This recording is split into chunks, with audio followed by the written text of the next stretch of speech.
I don't think slavery ended in 1865. I think it just evolved.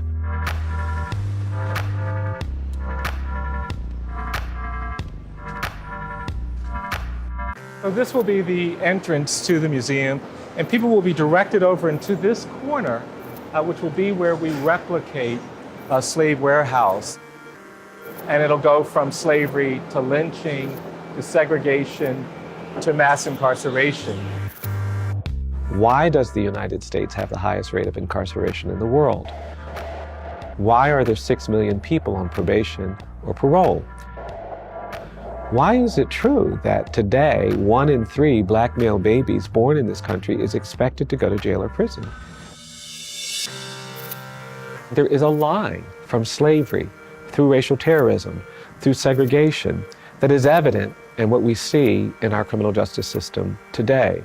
I'm persuaded that we really won't eliminate the problems of discrimination in the criminal justice system, in the education system, in the employment system, until we change the narrative of racial difference that we have all accepted. I believe that at the end of the 1960s, when we passed the Civil Rights Act and the Voting Rights Act, we should have committed to a process of truth and reconciliation, but we didn't do that. If you go to South Africa, you are not allowed to spend time in that country without confronting the history and the legacy of apartheid.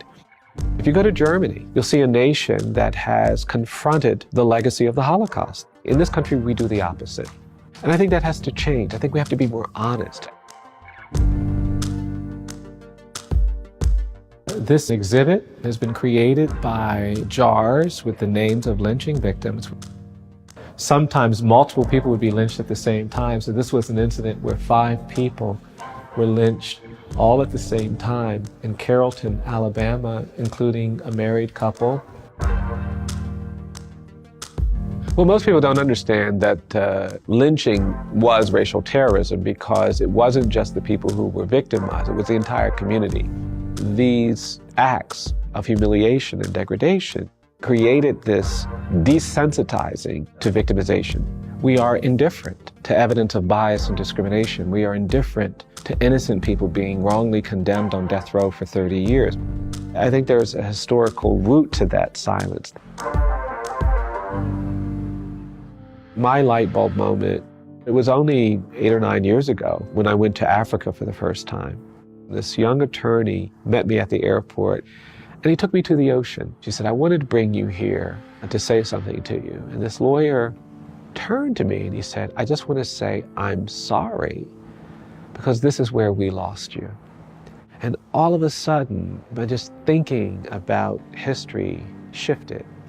When I came back to Montgomery, the walk I make all the time down this street felt different. I was thinking about being on the other side of that injury, of that violence, of that abuse. I did begin to think about the ways in which we have to change our understanding of this story. And that's why we're creating a museum. That's why we have to have truth and reconciliation in this country.